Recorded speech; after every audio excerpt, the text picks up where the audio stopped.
Welcome to the High Rankings podcast, brought to you by Dispensary-Growth, the preeminent SEO agency for dispensaries. Each episode will dive into the world of search engine optimization for cannabis dispensaries. We'll discuss the latest strategies and tactics to help your dispensary rank higher on search engines and attract more patients and customers. So whether you're a seasoned pro or just starting out, join us as we explore how to maximize your online presence and stay ahead of the competition in the rapidly growing cannabis industry. Hello, welcome back to another episode of High Rankings podcast. We are on episode 63. Let's talk about anything new and exciting in your life before we start with the podcast. We got news that Trestle opens up. Fuck yeah, at time of request because Kaz is going on vacation tomorrow. So Trestle, and in fact, I was telling you this before we hit record on this episode. I go to Starbucks this morning. I went there this morning and I saw a Sprinter. There's two downhill bikes on the back. There's two guys get inside, and I saw a guy parked like 3 spaces down with the downhill bike in his trunk, like stuck in his car kind of thing. Mm-hmm. Yeah, so pretty sure they're headed up to Winter Park. So super stoked on that. I went to the bike park yesterday. I got a few new parts on my bike, so I wanted to get the feel for that before I hurl myself 30 miles an hour down a mountain. Bike is tuned in, just freaking awesome. Suspension feels good. Tires feel good. Brakes feel good. Yeah, everything feels good.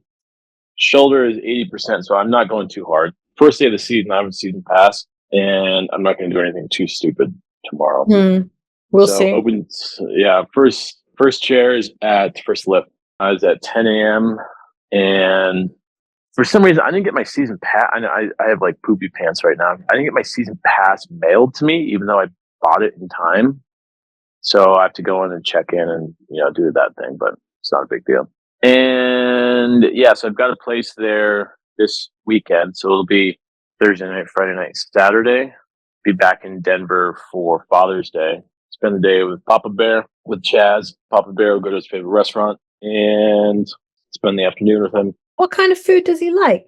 Mexican food. So he just gets down with the green chili. Yeah, he gets down with that, and then he wants to take a nap. And then he wants everybody to leave. Good for him. Good for him. Yeah. That's like perfect. Yeah. So that would be cool. And it's ungodly hot here in Denver. When I say that, I mean like mid 90s, 95. 94. So I cannot wait to get out of Denver into that crisp, cool mountain air. Oh, that air is freaking awesome. We've got a cool place in Winter Park too. It's not like going up there with my girlfriend. It's not like in Fraser, which is like not Winter Park proper. It's like 10 minutes outside of Winter Park. This is more in Winter Park proper. So there's more restaurants that are around. Right. So that would be cool. And yeah, looking forward to that. Finally, the season opens. I was refreshing. So on the Winter Park website, like the resort website, it said anticipated opening day was on the 14th. And then like I randomly checked yesterday. I just kept hitting refresh. I shouldn't say randomly. I was checking yesterday, like hitting refresh. Okay, is it opening? Is it opening? Can I get my Airbnb yet? And then it said opening day on the 14th. And I went to the Wayback Machine. We've used that before. And there's like an update like that afternoon that it's opening. So they announced it on the website before their social media channels. And then I got an email like not even 5 minutes after I saw the update on the website that they're opening. So yeah, good news. So that's cool. All that to say, I booked my place in Winter Park last night and stoked to be leaving Denver and hitting the trails. So I'm assuming you haven't packed a single thing yet and you're leaving in a couple of hours. Like I've packed my bike duffel bag. So that's no, you haven't. Okay, right. Well, like knee pads. Just clarifying, that bag stays packed. It's not even like you put in any effort. It was already packed. Whatever. Anyways, where's new with you? So Florida, not my particular part of Florida, is having some severe flash flooding down south. We haven't had a hurricane or anything like that. We just had rain come through, but it's been a lot of rain. And we were anticipating this whole week and weekend being a total washout. And Tuesday was looking like it was going to be. I was driving somewhere and I had to detour several times to get to where I was going because the roads were so flooded. Well, you saw the video I sent you. At one point, there was a car in a ditch Yeah. Like, I mean, that what? car was gone. There was no, like, that car was gone. You're not coming back from that much water in it.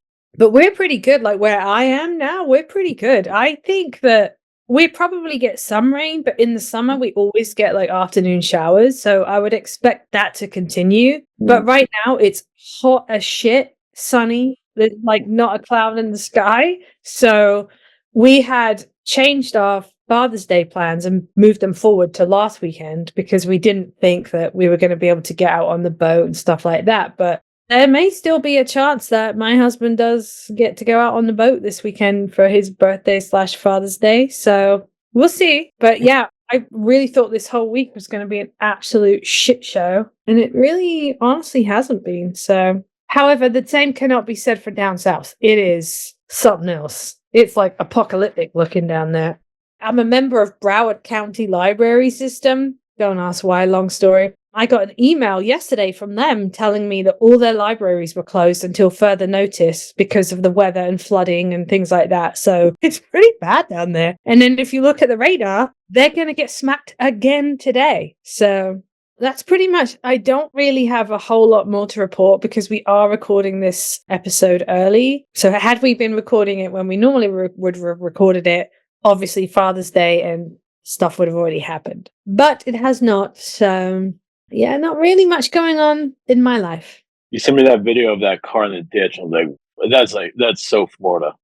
Yeah. That was the first thing I was thinking. And then like, as you drove closer, like I thought to myself, okay, I could see how somebody would mistakenly think they could just get around something and then bam, their front end just drops into like a bunch of water. Yeah, I mean, because that road, particularly that road that I was on, I had already had to detour off that road further north and come around and then come back in south. I'd already done that. And then not far after the car that I showed you, I had to take a right onto another road, which is the road where my destination was. And it was so flooded, I had to UE, come back, go all the way around and come back to where I was going. And then on my way home, there was just cops everywhere with road closed everywhere from flooding. And that's just from a storm. And that's why like people, they mock people who get prepared for hurricane season. Oh, we've never been hit by a hurricane, blah, blah, blah. And that is true. We really never have. And I'm not like one for scaremongering by any means. I just don't believe in it. But I do believe in being prepared. And if you see how much chaos that rainstorm caused on one day, okay, and then you look at what's going on in South Florida with rain for 2 days, that's why I say be prepared for a hurricane, because it's not even necessarily the winds, it's the water. And if the rains hit at a high tide at the time and everything kind of comes together, it can be so bad. And so that's why I'm like, just you don't have to go crazy and think the world's going to end, but you do need to keep an eye on it and you do need to be prepared, because the amount of cars that I saw on my 10-minute journey that were in some kind of trouble was ridiculous. So it is what it is, but hopefully everyone's okay. I haven't heard of any like body, being killed or anything. So yeah, this is a state of emergency, right? It is a state of emergency, but that relates to the South. Like when I say South, I'm talking like Miami-Dade, Broward counties, that kind of South, because they've really got smacked real hard. And I was looking at the radar while I was talking to you just now. And right now there's a big band of rain across like Cape Coral and Naples, which is my side of the state, but it's moving across back over to Miami-Dade and Broward. And so by like 4 o'clock, 5 o'clock this afternoon, they're getting smacked again. So yeah. Wow. But the state of emergency just allows more funding. That's basically what that does, which obviously we need in this state. But up here, it's like 90 degrees. It's sunny, not a cloud in the sky. So it's just so weird. Well, I'll be on a mountain in cool, crisp air in a matter of hours. And so I'm throwing that in your face for so I don't sound like a prick. Why? In like 2 hours, I'll be laying in a pool. So I'm fine. Anyways, I'm fine. Well, actually, that's not true. I'll probably do some housework and then go lay in a pool. Shut up. It sounds like in hockey, like the saying. What you're basically saying is the same thing in hockey. Is I had my guy. Where you got scored? Well, I had my guy. Okay, well, let's go back to the bench now. I had my guy. I mean, I'm like, whatever. You have fun in the mountains, hurling yourself down a mountainside. That's not fun for me. But being in a mountain town is freaking awesome. And whenever you decide to come to Colorado again, if you ever do, because you never leave Florida, I'm literally leaving Florida this week. you'll have to come to the mountain towns. You'll have to come to like Keystone or Avon, Winter Park, wherever else. Because mountain towns are freaking awesome. You've taken me to a few places. Did we go to Keystone? I don't know the names of places, so I don't know. Yeah, and then we got caught in the traffic. That traffic is no joke. We went to a place where we got pizza, I think. Did we go to Bojo's? I don't remember. That was so long ago. That kind of pops up. Those photos pop up in my like random memories, like whatever that is, the random memory thing that one of you peeing in the snow. Yeah, the one of you peeing on the side of the road. Yeah, that does pop up. Anyways, what are we talking about in this episode? We are going to be talking about local SEO for multiple dispensary locations, or MSO, which is multi-state operator. So that can be, so an MSO specifically would be relating to obviously locations in different states, say like Florida and Colorado, for example. But you could also have multiple dispensaries in the same state. For example, you could have 2 or 3 dispensaries in Denver, or at least that the Denver metro area. So yeah, we're talking about more than one location though, specifically. Gotcha. So specifically, like the challenges of it, right? As far as like setup, obviously from an SEO standpoint, I would think I'm kind of shooting from the hip. Like getting found on Google would be the first step. Well, the first step is to get the pin on Google, right? We're not talking operations side. We're talking right now like licensing, anything like that. We're talking like once you're established from like the website perspective. So to get the website, and also making sure that Google is understanding that the locations are all very different, all very separate. So, for example, ABC Dispensary in Denver has ABC Dispensary on the High Street, and ABC Dispensary on South Street, and ABC Dispensary on East Street. That all of them are separate locations. So, for example, on the Google My Business, they will have their own specific Google My Business entry. That makes sense. Yes, their own pin, own little marker on Google Maps. It's called a map pack. But so claiming that address, that real estate, that's step one. You do like a postcard to Google, and then keeping everything consistent. The name, address, phone number, we've talked about a lot recently because it's really important. All of that should be in there. That should be listed in the Google business profile and on your website as well. I think that the 3 biggest things for your Google business profile, well, 1 is getting it. 1 is being verified. 2 is the name, address, phone number, NAP, name, address, phone number. And 3 is the category as cannabis store is what it should be. So. Which we literally just talked about the last episode. So as you're listening to this, episode 62, last week's episode, we literally just talked about this. Yeah. And we put in, I mean, we kind of sprinkle every episode with, intertwining topics, of course, but cannabis store is a business category in the Google profile. Yep. So again, cannabis store. So the biggest mistake that we see with those GMBs in the website is that on the website button is that it links to the homepage. It should not be the homepage. So it should not be www.dispensary.com. It should be www.dispensary.com/Colorado/Denver dispensary. That's what it should be. And the proper hierarchy, which we talk about all the time because it's so important, that should be displayed in that URL. Yeah, because essentially you're treating every single location. I say this only applying to GMBs. I'm not saying this applying to the website because we'll get into that in a minute. But every single location that you have needs to be treated as a complete separate entity from each other as far as GMB is concerned. So if you have 4 locations in the same area, all 4 need the GMB set up exactly how Charlie just said. And each one of those will have, when you put the website in, will take you specifically to the city page and the location page of that specific dispensary location. So only when we're talking about GMBs and the NAPs are we talking about treating them as separate entities as far as that goes. Under the same umbrella. You can't just say, I've got 4 locations, I'm just going to do a GMB for one of them.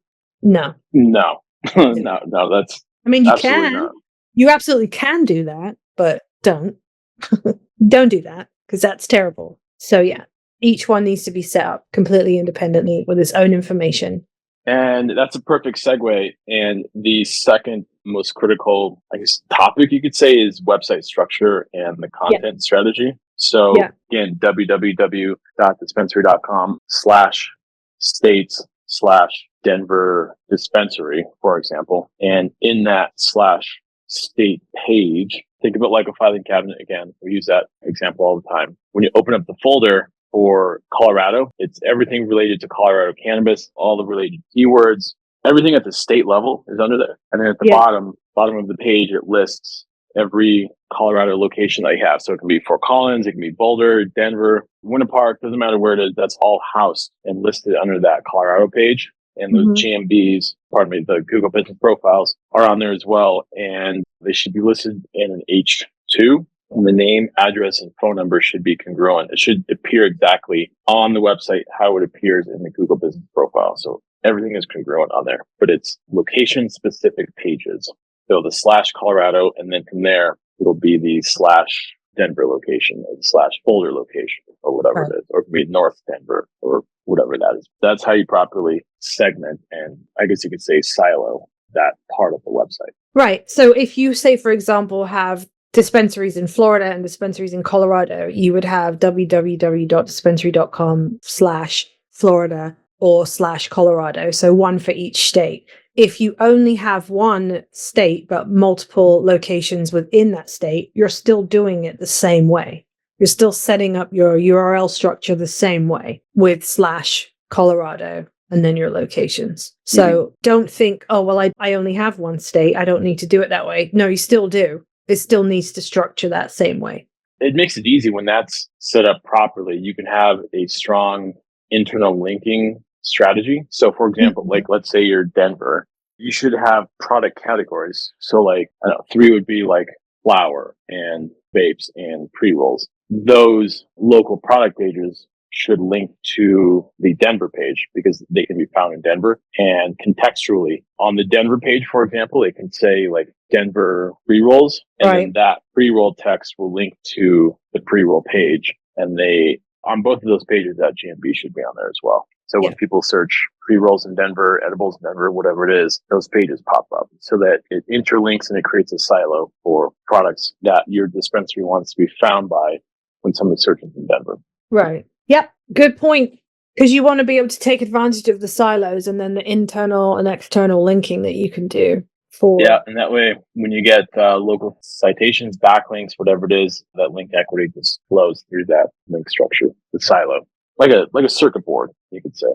Which segues nicely into our third point of the podcast, which is local citations and consistency, which we already discussed consistency in terms of maintaining your NAP information. So like your name, address, phone number, make sure that is consistent across not only your GMBs, but across any listings that you may have. But local citations, why are they so important then? Like local citations specifically?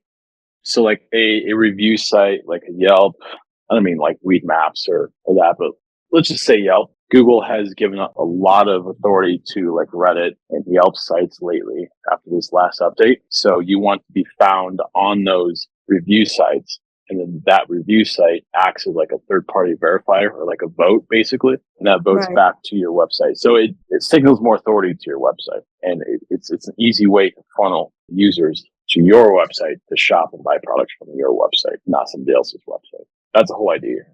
Yeah, so obviously we haven't really gone into depth about citations on the podcast yet, but we do have an episode coming up where we're going to go over them and talk about what they are, why they're important to SEO, and then kind of how to obtain these citations. So we're not really going to spend too much time going over it in this episode, but just know that it is coming up, but also that it is an important part of any dispensary website, but particularly when you have multiple locations. So we know that you guys want to know more information on that. So it is upcoming. Everybody's topic, right? Backlinks. It's favorite topic. It's not my favorite topic, but it is necessary. How about that? Not my favorite. It's up there with data and analytics for me, but it is also as important as data and analytics, if that makes sense. Yeah, it's critical. Can't avoid it forever. Okay, so another important point is managing reviews and your customer engagement. And I know we have talked about this until we're blue in the face. I know we have gone over this in multiple podcasts that we have done about how important it is for you and your staff to really work to get your customers to leave reviews for you. It's so important. And it's really important that you interact with those reviews, negative or positive reviews. All of them deserve a response from you and your dispensary. The challenge that you have when you're asking your customers for reviews and you have multiple locations is sort of out of your control a little bit, unless they're standing right in front of you in your dispensary doing it, is to make sure that they're leaving the review on the correct location. It can be a challenge. I know personally, we have seen it and discussed it with clients where they said, this didn't even happen at our location. Can we get this review moved to that location? And the answer is no, you cannot. It is where it is. So that is definitely a challenge. The best you can do is educate your staff to be able to educate your customers on how to leave the review in the correct location. It is so hard to get reviews. People forget. People don't want to, your reward program can do like automated text. What do you think of the experience? Please leave a link, or pardon me, please leave a review. Here's a link.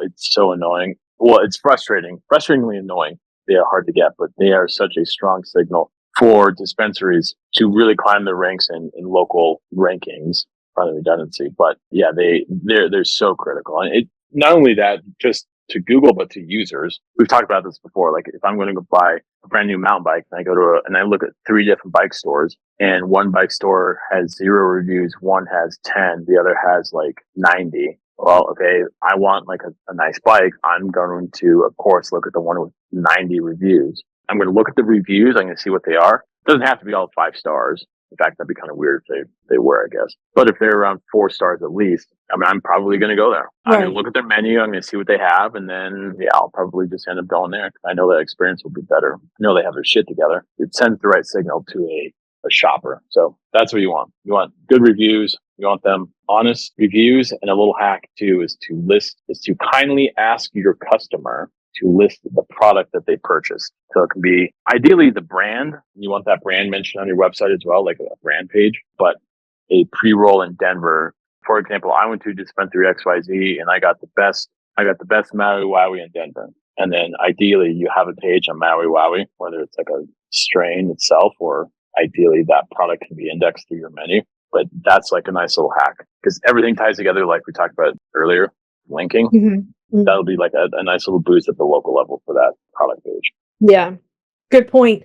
And the thing is, I think that you can realistically offer an incentive to your customer for leaving a review, meaning, hey, if you can leave us a review, you can get 5% off or something. I don't think you can do that I could be wrong. I'm just saying, I don't think it's okay to offer an incentive for a 5-star review only, right? I'm sure people do it all the time. I just think it's kind of shady to be like, if you give us a 5-star review, this location for this product, you can have 10% off.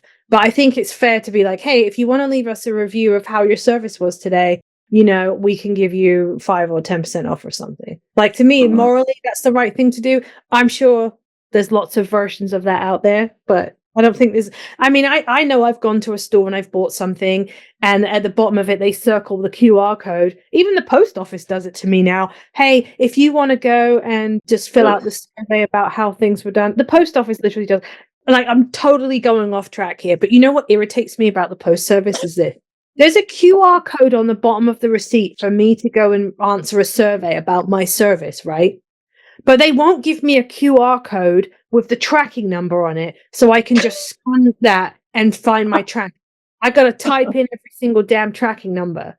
I'm just saying. Wait, doesn't UPS do that? Or like FedEx on the receipt? I'm not sure. I thought they did. I'm not sure, but if you can put a QR code on there and it's not for me to be able to track my package, I'm not interested. Because if you can do it for a survey, you can do it for my package. Yeah, I know. It sounds like you have poopy pants right now, but yeah, I'd be a little... It vexes me. We should have a segment. I even texted you this the other day. I forgot what you were complaining about because I just block it out. But I texted back, oh my God, Casbots is complaining. The world is coming to an end. Shocking. We should have a new segment on here every week about something that grinds your gears. That's actually pretty good because I feel like we can do like 500 episodes on that alone. Okay, then this is the first episode of things Kaz is annoyed about this week. And honestly, like, this is the first one. It's the post office, and it's how my receipt has a QR code to answer their survey, but not a QR code for me to be able to track my package. And honestly, here's the other thing, since we're just doing this new segment, I don't think anybody would think that that's an unreasonable thing. It's not unreasonable, no. No, it's funny, like you bring that up, but no, to me, it's not unreasonable. It's right, funny, that's what I'm saying. I'm sure that there'll be things that I'm vexed about that people are like, oh my God, like that's ridiculous. Why does that annoy her? But this one I think is perfectly reasonable. I can't wait to see what the next one is. Oh, I already know what my next one is. We'll just discuss it next week. It's definitely encouraged. I mean, you can't give away product, obviously. Pre-rolls for a review, like that's greasy. But encourage reviews. And obviously have a good experience for your customer. Take care of them. And I mean, yeah, I'm happy to leave reviews. I leave good reviews. I don't think I've ever left a bad review, but if I go to like a good restaurant or a good bike store, yeah, like I'll leave a review. Yeah. If the experience is good. Yeah. Also, sometimes I think you have to go to a place a couple of times before you leave a review. So, like, for example, I just found a new hair person, and I've seen her twice. Once was for a consultation, and once was for her to start working to fix my hair because it got fucked up. Long story. So I don't feel like I can reasonably give her a review of her services yet because, she's only worked on my hair one time. As a human being and as a person, I really enjoy her. But I just want to be able to give a fair review that she truly deserves. And I think it's too early to do that. So it's not that I'm like, oh, I'm not going to give her a review. I definitely will. I just want to kind of wait a little bit. That's fair. Wait, how long? I'm actually seeing her again tomorrow. 2 visits? Yeah, probably. There's a story about her. I think I already told you. I did tell you. Yeah. But anyway, so yeah, sometimes I think like when we're talking about dispensaries in particular, I think a one and done is perfectly fine. If you walk in there and you have great service and the person that's meeting you is super helpful, super friendly, like absolutely. The same way as if you walk in there and nobody talks to you and nobody helps you. And equally, I think that a dispensary is a location where you certainly can go in there one time and then leave a very valid review, whether it's negative or positive. But I do think like sometimes there's other places where, you need to give them more of an opportunity. Well, I think that wraps up this episode pretty much. We're at the end of it, which ordinarily moving forward would be what's Kaz vexed about this week, but we already covered that. So we'll have that starting next week. And also, if you want to tell us what vexes you, go ahead. You know where to find us: LinkedIn, Instagram, YouTube.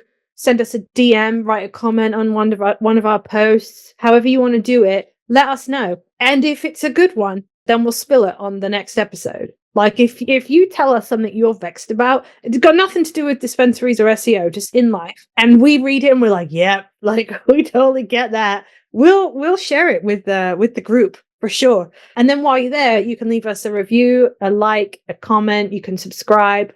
Whatever you want to do, just stay in touch because we like that kind of stuff around here. So we'll be back next week with a whole new episode. And by then, we'll have updates as to whether Charlie's broken any more bones whilst he's been hurtling himself down mountains. I will be back from my short but so much needed trip with some friends. And we'll have a new What's Kaz Vexed About. So yeah, until then, be safe and have a great week. Peace. We're out.